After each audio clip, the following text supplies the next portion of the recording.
Assalamualaikum warahmatullahi wabarakatuh. Halo sahabat sejuta kisah. Semoga Anda masih terus setia bersama kami, channel yang setiap hari selalu menyuguhkan cerita-cerita misteri menarik. Dan untuk kali ini, kami akan melanjutkan sebuah kisah misteri yang berjudul Desa Genderuwo bagian kedua. Jasad yang tercerai-berai di pohon beringin itu hanyalah permulaan. Tapi mengapa semua keanehan itu seolah mengarah kepada keluarga Kartosuwito? Berita tentang warga desa yang mati dengan cara yang tragis sudah menyebar ke seluruh penjuru desa. Beberapa rumah warga sempat didatangi pihak polisi untuk dimintai keterangan. Rumah Pak Lek yang paling besar di desa ini juga tak luput dari kedatangan mereka. Ada warga yang bercerita, katanya Pak Surono sempat berisik tegang dengan Bapak Kartosuwito masalah tanah desa. Apa itu benar? Terdengar suara petugas kepolisian yang tengah meminta keterangan dari ibu. Iya, benar Pak. Tapi sudah cukup lama. Itu pun kami mengalah setelah dimediasi oleh Pak Kepala Desa. Kami merasa Pak Surono lebih butuh untuk usahanya, balas Bulik dengan tenang.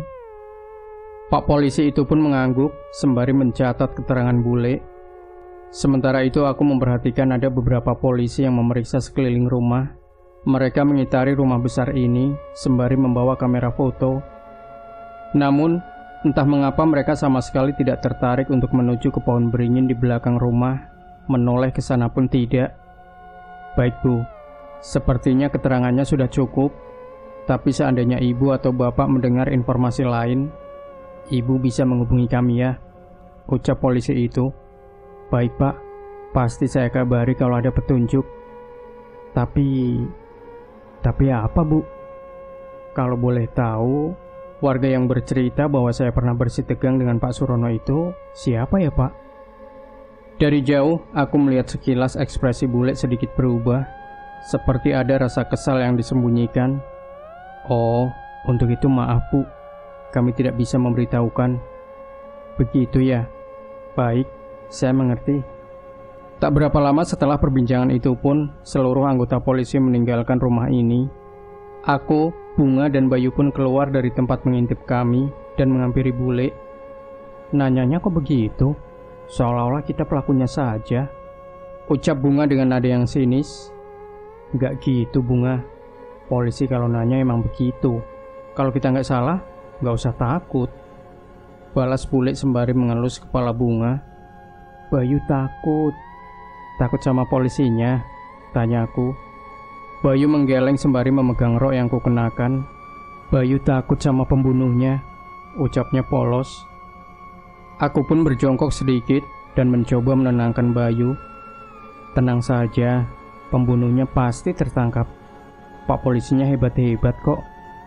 Iya, semoga cepat ketangkep. Bayu pun melepaskan genggamannya dan mulai kembali bermain dengan mainan yang sebelumnya ia mainkan sebelum polisi itu datang. Sebenarnya aku sedikit berpikir, apa aku perlu menceritakan tingkah aneh Pak Surono sebelum ia ditemukan meninggal. Tapi kalau itu kulakukan, pasti akan banyak hal yang merepotkanku dan pasti melibatkan keluarganya Bulik. Aku pun memutuskan untuk tidak menceritakan kejadian itu ke siapa-siapa dan menyimpannya sendiri. Menjelang maghrib, suasana mulai berubah. Aku yang tengah mengangkat jemuran menyadari bahwa desa menjadi begitu sepi. Menurutku wajar saja, masih ada pembunuh di luar sana yang belum tertangkap. Baru jam 6 sore, suara kentongan warga yang tengah melaksanakan ronda mulai terdengar. Hanya merekalah yang diperkenankan keluar, kecuali dalam keadaan terdesak. Mbak, sudah mau malam, masuk rumah ya? Tegur mereka yang mendapatiku masih berada di teras.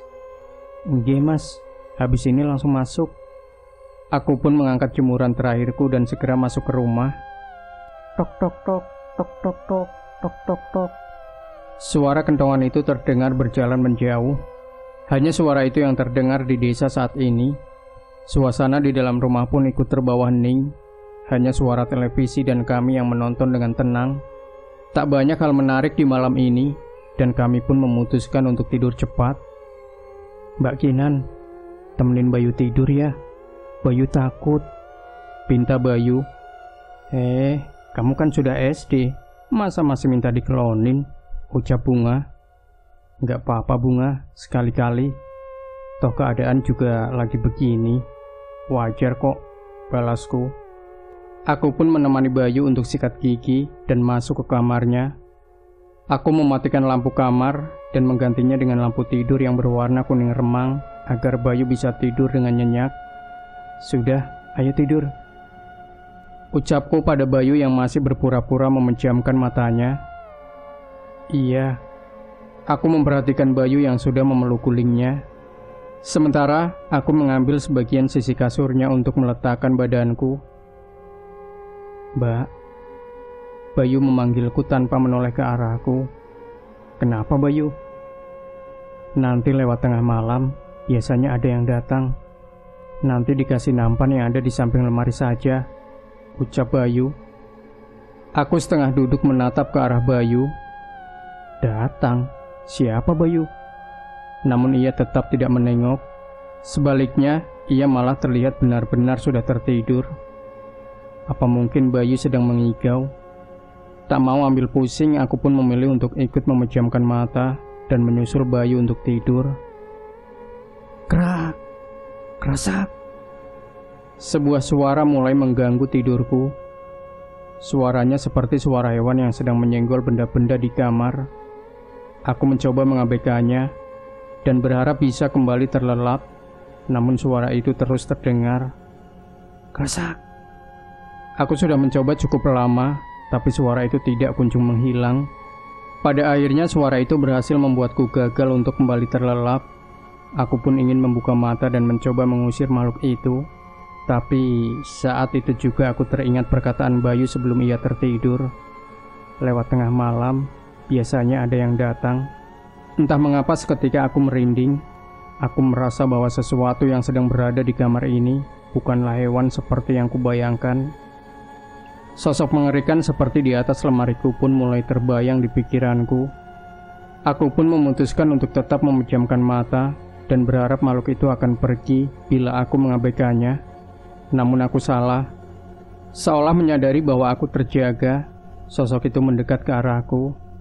Ada suara geraman yang mendekat dan semakin mendekat ke arahku.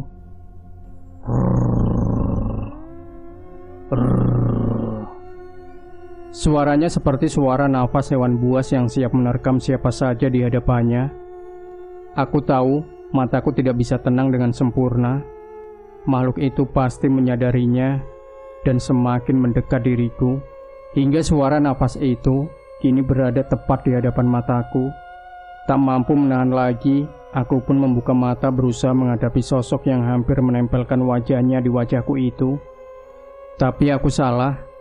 Tidak ada sosok yang sedekat itu di hadapanku. Aku pun mulai merasa tenang.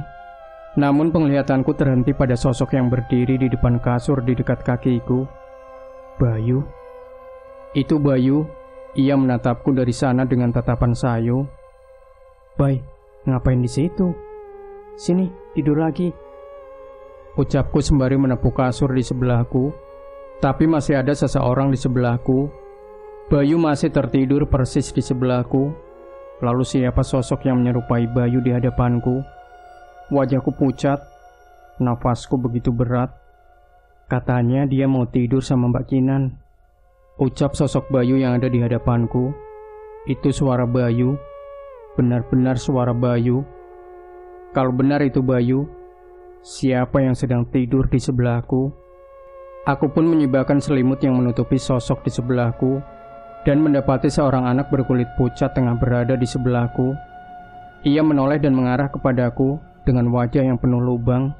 Bahkan aku tidak menemukan bola mata di lubang matanya. Setan. Ucapku dengan suara yang lagi-lagi tidak mampu kuteriakan. Suaraku hanya berupa bisikan yang keluar dari kerongkonganku. Aku pun menjatuhkan diri dari tempat tidur dan berusaha untuk berdiri, namun kakiku terlalu lemas. Sosok itu pun merayap di kasur dan ingin menghampiriku. Aku pun menjauh dan tanpa sadar tanganku menyentuh nampan di sebelah lemari. Ternyata nampan itu berisi berbagai macam kembang, segelas air dan satu tusuk sate yang tidak ku ketahui terbuat dari daging apa. Aku pun panik dan berusaha untuk menggapai pintu dan segera keluar dari kamar. Aku pun menutup pintu dengan rapat dan menjauh dari kamar Bayu. Ku coba untuk mengatur nafas untuk menenangkan diriku di ruang yang juga gelap dan hanya satu lampu kecil yang menyala di ruangan sebesar ini.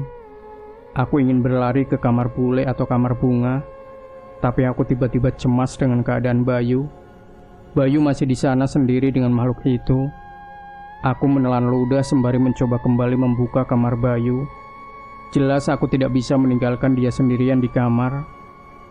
Dengan mengumpulkan seluruh keberanianku, aku pun membuka pintu itu perlahan dan sedikit mengintip. Semua terlihat normal. Aku membuka pintu dan masuk ke dalam dan mendapati Bayu masih tertidur di tempatnya dengan posisi yang tidak jauh berbeda dari saat ia pamit tidur tadi. Mimpi? Mungkin saja, tapi semua kejadian tadi terasa begitu nyata. Aku pun memutuskan untuk mencuci wajahku dan kembali tidur di sebelah Bayu dengan menyalakan lampu kamar. Satu-satunya cara terbaik untuk tenang adalah menganggap hal tadi benar-benar sebuah mimpi. Namun saat aku tidur membelakangi Bayu, tanpa sengaja mataku melihat sebuah nampan yang berada di sebelah lemari. Sebuah nampan yang sebelumnya berisi beberapa macam kembang, gelas berisi air, dan satu tusuk sate. Tapi sekarang nampan itu kosong. Hanya tersisa sedikit kembang yang berserakan dan tusuk sate yang dagingnya telah habis. Kejadian di kamar Bayu benar-benar membuatku berpikir, apakah ada yang salah dengan pikiranku? Ataukah memang ada yang aneh dengan rumah ini? Tapi saat menyadari tidak ada hal buruk yang terjadi padaku dan seluruh keluarga di rumah ini, aku sedikit mengambil kesimpulan bahwa penglihatan itu adalah wujud depresiku atas kehilangan ibu dan ketakutan akan tempat baru. Terbukti semakin lama aku tinggal di tempat rumah ini, hal-hal aneh itu mulai berkurang. Kejadian di kamar Bayu itu sudah berlalu lebih dari sebulan, dan memang tidak ada kejadian aneh lagi setelahnya. Sekarang aku sudah cukup sering bertemu Pak Le, walau sering pergi cukup lama. Tapi saat sedang pulang, ia juga di rumah cukup lama.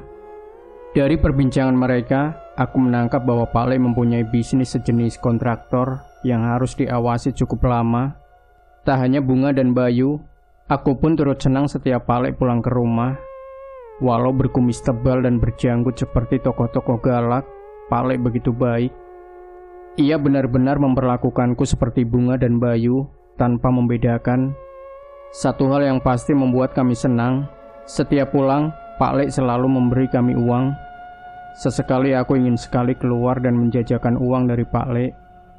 Namun aku merasa semua masakan yang disediakan bule sudah jauh lebih enak dibanding saat aku tinggal bersama ibu dulu. Hingga tidak ada alasanku untuk jajan, aku pun memutuskan untuk menyimpan uang dari Pak Le untuk tabunganku ketika sudah bisa mandiri nanti. Hari ini aku terbangun terlalu pagi. Aku pun memanfaatkannya untuk menyapu, membersihkan teras dari daun-daun kering yang berguguran untuk mengusir kantuku. Sementara itu, aku melihat Pak Le yang sudah rapi keluar dari dalam rumah. Lah, Kinan, rajin banget udah bangun. Tanya Pak Le sembari mengambil posisi untuk mengenakan sepatunya. Iya, bangun kepagian, gak bisa tidur lagi. Pak Le mau berangkat. Iya, ada panggilan mendadak, balasnya singkat. Bule belum bangun. Belum, sudah biarin saja, kan hari Minggu. Kasian kalau dibangunin jam segini. Aku baru tahu rupanya Pak Le cukup perhatian juga dengan bule. Aku bikinin kopi dulu ya Pak Le. Gak pakai gula kan? Ucapku sembari meletakkan sapuku.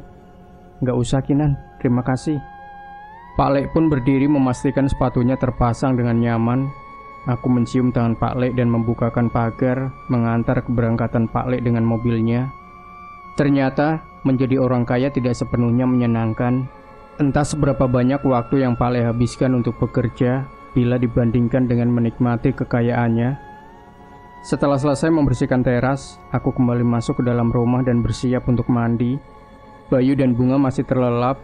Bahkan saat aku sudah selesai mandi, saat aku hendak menjemur handukku di atas, aku memperhatikan kamar bule setengah terbuka. Awalnya aku berpikir bahwa tadi Pak Le lupa menutup pintu kamarnya, Tapi saat lewat di depannya, aku melihat sesuatu yang janggal. "Pak, masih pagi." Terdengar suara bule melenguh dengan suara yang manja. Bule hanya mengenakan daster putih tanpa lengan dan seatas lutut. Ia terlihat gelisah menggerakkan tubuhnya.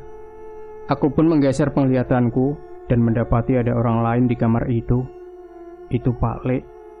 Aku sedikit menahan nafas melihat adegan yang tersaji di depan mataku. Walau sedikit terhalang oleh pintu, aku bisa menyaksikan bagaimana Pak Le mencumbui tubuh bule dengan penuh nafsu. Pelan-pelan Pak, belum basah," ucap bule. Namun Pak Le malah dengan kasar memegangi tangan bule dan memaksanya.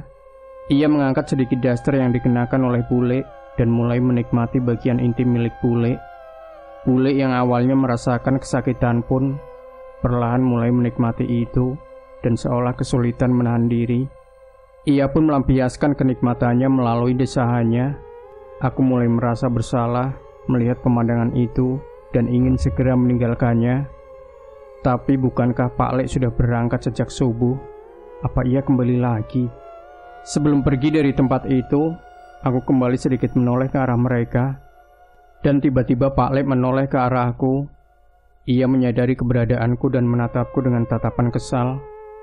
Aku pun segera pergi dan meninggalkan mereka untuk melanjutkan tujuanku menjemur handuk. Tapi saat aku kembali melewati kamar bule untuk turun, sosok Pak Le sudah tidak ada.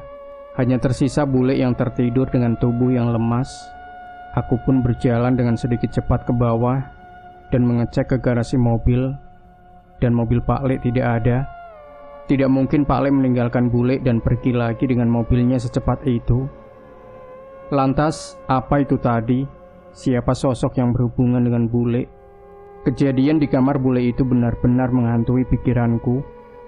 Aku pun memilih untuk masuk kembali ke kamar sembari menunggu Bunga dan Bayu bangun. Satu sisi aku terbayang-bayang tatapan marah Pak Le yang terasa menyeramkan itu. Tapi satu sisi entah mengapa aku merasa menikmati pemandangan itu. Apa ini pengaruh hormonku yang mulai tumbuh? Atau ada pengaruh lain dari tempat itu? Aku tahu dengan jelas bahwa apa yang kurasakan salah. Beberapa kali aku memukul-mukul pelipisku yang mungkin saja bisa membuatku berpikir lebih jernih.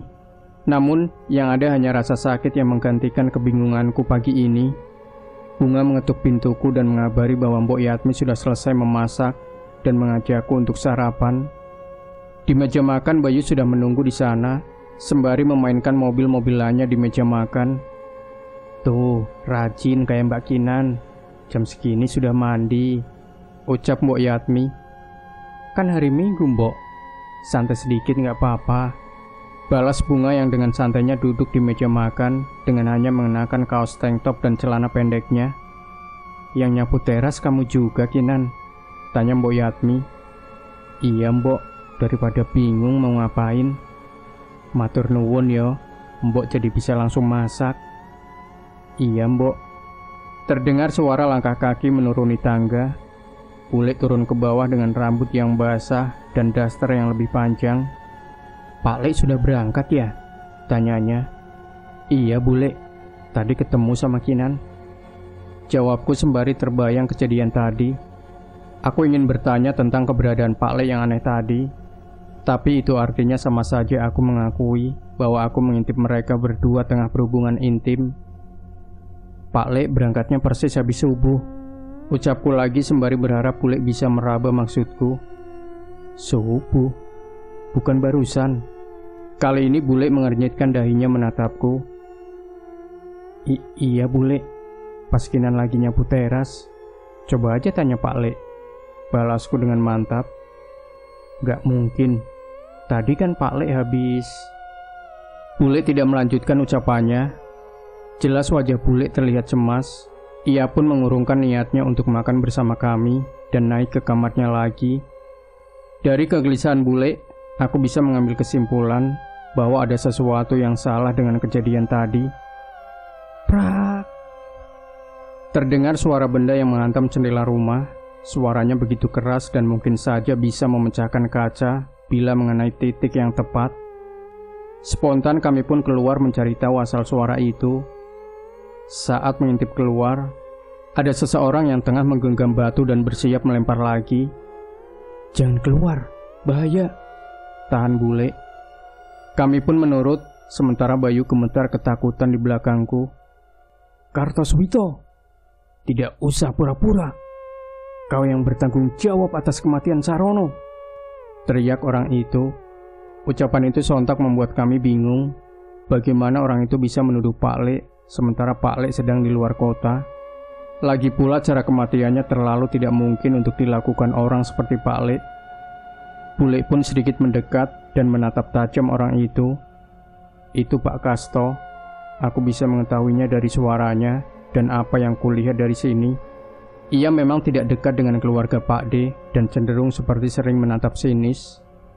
Entah ada masalah apa di antara mereka." Namun bule terus menatap Pak Kasto dengan tatapan penuh kebencian. "Bu, kalau Pak Kasto begitu lagi, gimana? Kalau kita berpapasan di jalan, gimana?" Bunga yang pagi ini ingin berangkat sekolah merasa khawatir dengan kejadian kemarin. "Ibu sudah bilang Pak RT dan Pak Kades. Kemarin dia sudah didatangi dan berjanji tidak akan mengganggu keluarga kita," ucap bule. "Bener, Bu." "Iya, sudah sana, berangkat." Aku memang sedikit khawatir. Namun karena aku tidak tahu bagaimana sebenarnya hubungan antara Pak Kasto dan keluarga ini, aku tidak sekhawatir Bunga. Memang saat berangkat kami tidak menghadapi masalah apapun. Namun saat aku pulang, aku benar-benar berpapasan dengan Pak Kasto. Langkahku terhenti saat melihat Pak Kasto. Ia menatapku dengan tajam. Aku pun berjalan lambat dan menunggu ada orang lain yang lewat, agar saat melewati Pak Kasto aku tidak sendiri. Beruntung ada beberapa ibu-ibu yang berjalan di belakangku. Aku pun menyamakan langkahku dengan mereka dan melanjutkan berjalan. "Sebaiknya kau cepat-cepat pergi sebelum terlibat lebih jauh dengan keluarga terkutuk itu," ucap Pak Kasto tepat saat aku melewatinya. Aku tidak begitu menghiraukannya dan mempercepat langkahku. Saat sudah menjauh baru aku berani menoleh dan memikirkan apa yang ia katakan. Keluarga terkutuk. Walau ingin mencoba tidak menghiraukannya, tapi kata-kata itu terus muncul di pikiranku. Sesampainya di rumah, aku menceritakan kejadian di jalan kepada bule. Aku memang tidak mengatakan apa yang diucapkan Pak Kasto, tapi bule yang khawatir segera meminta tolong Mas Pugu untuk menjemput Bunga dengan motornya. Menjelang maghrib, aku meninggalkan kamar dan mendapati Pak Le sudah pulang ke rumah. Aku ingin menghampiri Pak Le untuk mengucap salam, namun aku terhenti dengan suasana aneh di meja makan. Bule dan Pak Le tengah berbicara dengan serius. Sementara itu Mbok Yatmi masih berada di dapur dengan mempersiapkan sesuatu. Awalnya aku menduga ia menyiapkan makan untuk Pak Le, tapi aku salah. Pak Le menyiapkan sesuatu di nampan bambu. Ada beberapa jenis kembang dan selembar kain kafan kecil. Pintu kamar Bayu sedikit terbuka. Ia melihatku dari dalam dan memberi isyarat dengan menggelengkan kepalanya, seolah memberitahuku agar tidak mendekat ke Pak Le dan bule. Aku pun melangkah dengan hati-hati menuju ke kamar Bayu dan menutup pintunya perlahan. "Bayu, kamu tahu mereka lagi ngapain?" tanya aku sembari berbisik. "Nggak tahu, tapi kalau bapak dan ibu lagi ngomong serius dan ada Mbok Yatmi, mereka nggak mau diganggu," jelas Bayu. Aku pun teringat tentang benda yang disiapkan oleh Mbok Yatmi. "Terus itu Mbok Yatmi bikin apaan? Buat di kamar kamu?" tanya aku. "Bukan, yang itu isinya lebih banyak." Bayu nggak mau tahu, takut, jawabnya. Sayangnya ucapan Bayu malah membuatku semakin penasaran. Saat makan malam, aku bersikap seolah tidak melihat percakapan mereka tadi. Kami hanya berbicara tentang kejadian di sekolah dan tidak membahas tentang Pak Kasto. Bayu takut kalau rumahnya dilemparin lagi. Sekali saat Bayu membicarakan tentang Pak Kasto, padahal aku dan Bunga berusaha untuk tidak membahasnya. Namun Pak Le hanya mengelus kepala Bayu dan menenangkannya. "Tenang saja, besok Pak Kasto sudah tidak bisa mengganggu kalian," jawab Pak Le sembari tersenyum. Besok hari libur, mungkin saja Pak Le ingin langsung bertemu dengan Pak Kasto bersama perangkat desa yang menengahinya. Malam ini terjadi lagi. Pak Le dan Bule datang ke pohon besar di belakang rumah. Mereka mengantarkan sesaji ke pohon besar itu lagi. Aku sudah tidak heran dengan hal itu lagi dan kembali mencoba untuk tertidur. Sayangnya aku melupakan satu hal.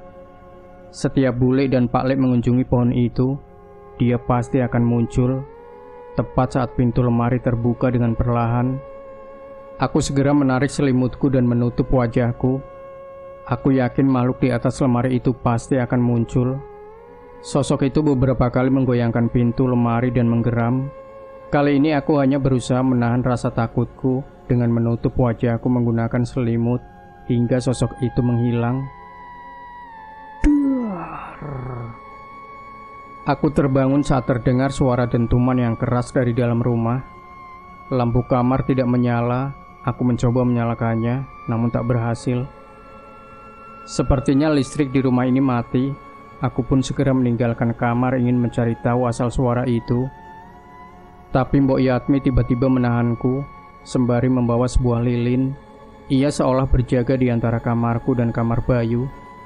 "Duk, malam ini tidak ada yang boleh keluar kamar," ucap Mbok Yatmi dengan wajah yang terlihat begitu serius. "Kenapa, Mbok? Ada apa?" "Sudah, tidak usah banyak tanya. Cepat, masuk ke dalam." Perintah Mbok Yatmi yang tiba-tiba menjadi lebih tegas dan lebih misterius dari biasanya. Satu saat aku melihat bayangan yang besar terpantul dalam cahaya api lilin Mbok Yatmi. Bayangan itu bergerak seperti berjalan secara perlahan. Saat itu bulu kuduku berdiri merasakan keanehan. "Masuk sebelum terlambat." Kali ini Mbok Yatmi berbicara tanpa menoleh ke arahku. Kali ini aku memilih membunuh rasa penasaranku dan masuk ke dalam kamar. Beberapa kali suara dentuman terdengar. Sangat sulit buatku untuk tertidur. Hujan pun mulai turun menimbulkan suara yang membuatku semakin gelisah.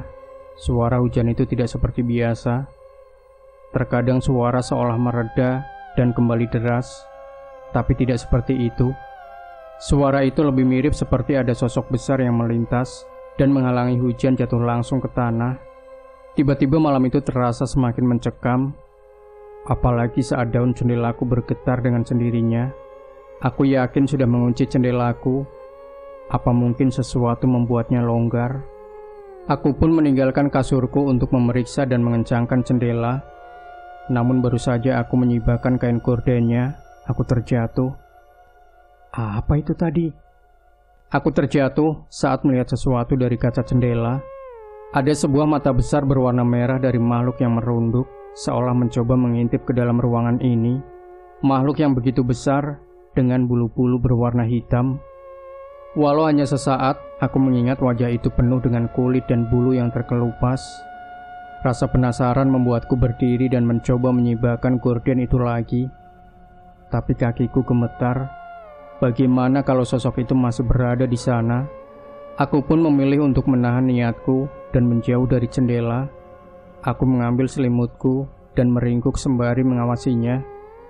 Setelah menunggu beberapa lama, terlihat ada bayangan sesuatu yang besar bergerak meninggalkan jendela. Gorden yang sebelumnya gelap, kini terlihat sedikit lebih terang dengan cahaya bulan yang menerpa kaca jendela. Beberapa saat kemudian, lampu dan listrik rumah mulai menyala. Aku pun memberanikan diri untuk kembali mengecek jendela dan tidak mendapati apapun di sana selain pemandangan pohon beringin besar yang tertutupi hujan yang mulai reda. Apa yang terjadi dengan malam ini? Biar sebagaimanapun aku memikirkan, aku tetap tidak akan bisa mengetahui apa yang terjadi pada malam itu. Pagi itu kami terbangun dengan suara ramai di luar. Beberapa kali lemparan batu menghantam ke rumah dan sampai memecahkan kaca. "Awas kau Kartosuwito, sampai terjadi apa-apa dengan anakku, kubunuh kau. Aku tidak takut padamu," teriak Pak Kasto dan beberapa pria lain yang kuduga adalah saudaranya. "Kau akan membayar atas semua yang kau lakukan." Seorang pria lain ikut membela Pak Kasto menuding Pak Le. Sementara itu Pak Le hanya berdiri di pintu rumahnya sembari melipat tangannya. Ia hanya menatap orang-orang itu dengan sombong tanpa rasa takut terhadap orang-orang itu. "Sebaiknya kalian pergi sebelum kalian berurusan dengan polisi." ucap Mas Pugu sembari memotong rumput dengan aritnya. Ia juga bersikap santai menanggapi Pak Kasto dan orang-orangnya itu. Lebih baik kau berhenti bekerja dengan setan itu, Pugu, sebelum kau ikut mati, teriak Pak Kasto mendengar ucapan itu. Mas Pugu mendekati mereka dari dalam pagar sembari menggenggam aritnya. Akan sangat kasihan bila anakmu sakit, sementara ayahnya mendekam di tahanan. Kamu kenal sendiri bagaimana majikan saya bisa melakukan itu, ucap Mas Pugu yang segera meninggalkan mereka dan kembali mengerjakan kebun. Mendengar ucapan itu, Pak Kasto dan teman-temannya pun meninggalkan rumah sembari terus mengancam pada Pak Lek. Harusnya kau tidak perlu melakukan itu, Pugu, ucap Pak Lek. Biar saja, Pak, mereka mengganggu pekerjaan saya, balas Mas Pugu sembari terus melanjutkan pekerjaannya. Kalau sebelumnya kami berani menanyakan tentang Pak Kasto pada bule, kali ini aku, Bunga dan Bayu hanya terdiam tanpa berani membahas kejadian pagi itu pada Pak Lek. Kami pun sarapan pagi dengan tenang tanpa banyak perbincangan. Kalian tidak usah khawatir, setelah ini Pak Kasto tidak akan mencari gara-gara lagi, ucap Pak Lek tiba-tiba. Iya, Pak, balas Bunga yang terlihat menjaga sikap dengan ayahnya. Walau begitu, sebenarnya kami penasaran dengan apa maksud dari ucapan Pak Lek barusan. Matahari mulai tenggelam dan aku baru saja ingin mengajak Bayu untuk mengerjakan PR-nya. Tapi dari luar terdengar suara langkah kaki orang yang tengah berlarian. Ada apa, Mas? Tanya Bunga yang penasaran dengan hal yang sangat tidak biasa itu. Pak Kasto, Bunga. Katanya ada yang aneh di rumahnya Pak Kasto, jawab salah satu warga. Bunga pun buru-buru mengenakan sandalnya, ingin mengikuti warga tersebut. Bayu sama Mbok Yatmi dulu ya, ucapku yang juga penasaran. Aku ikut, Bunga. Tak hanya aku dan Bunga, Mas Pugu rupanya juga penasaran dan mengikuti arah keramaian warga desa. Tadi Pak Kasto teriak-teriak gak jelas. Awalnya kami mengacukan, tapi setelah teriakannya semakin histeris, kami pun menghampiri Kasto dan keadaan rumahnya sudah seperti ini, ucap seorang ibu yang bertetangga dengan Pak Kasto. Ia ditemani suaminya yang sedang menjelaskan hal serupa ke Pak Kades. Aku dan Bunga mencoba menembus kerumunan dan melihat ke arah rumah tersebut, dan mendapati keadaan rumah Pak Kasto sungguh mengerikan. Dinding rumah itu diwarnai dengan cipratan darah yang tak beraturan, seolah baru saja terjadi pertengkaran yang mengerikan. Tak hanya itu, di lantai pun terdapat darah yang menggenang mengelilingi sebuah benda.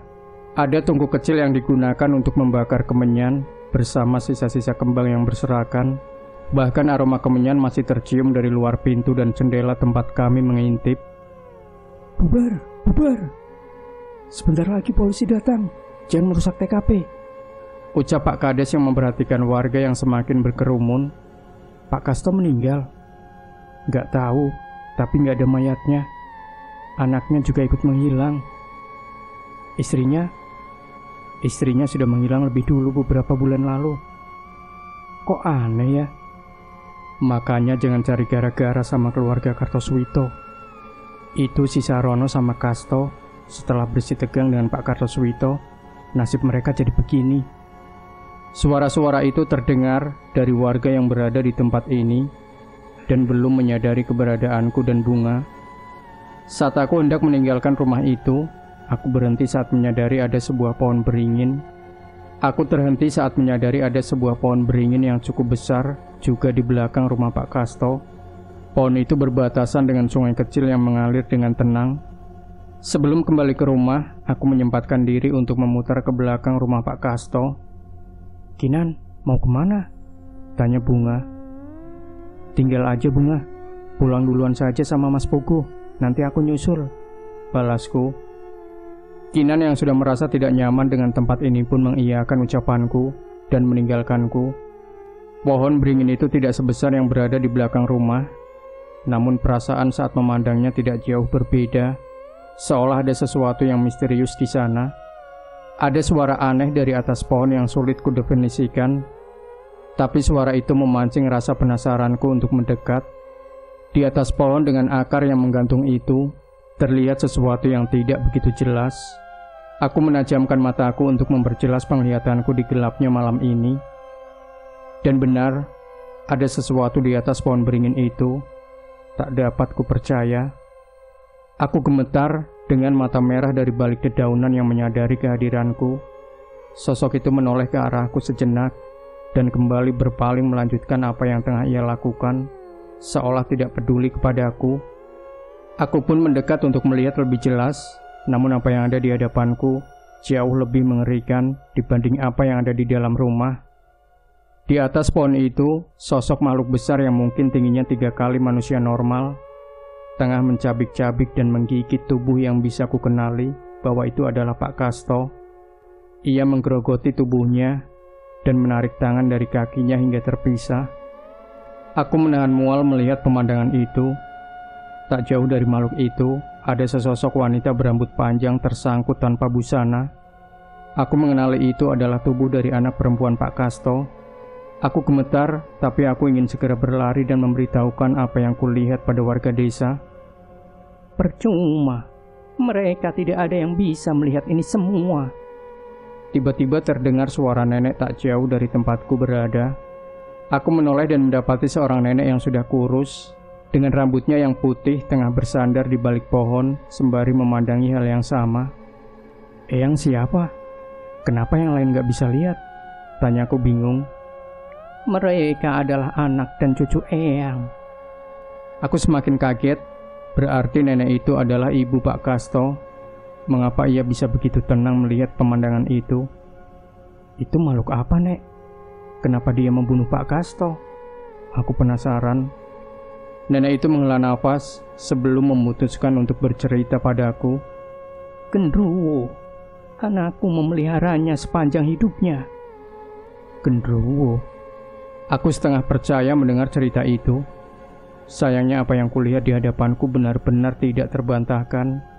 Aku teringat dengan kejadian tadi pagi dan perkataan Pak Lek mengenai Pak Kasto.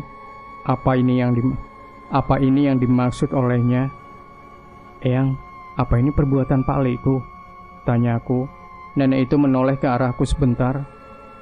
Mungkin iya, mungkin tidak. Ingat saja ucapan anakku. Jangan terlalu jauh masuk dalam keluarga Kartosuwito. Ucap nenek itu yang ingin segera meninggalkan tempat itu. Sepertinya ia tidak tega melihat apa yang terjadi pada anaknya. Memangnya keluarga Pak Lek kenapa, Yang? Nenek itu mendekat kepadaku dan melihat ke wajahku. Ia mengangkat tangannya dan menyentuh kalung yang tersembunyi di balik bajuku. Ia mengeluarkan liontin itu dan memandangnya sebentar.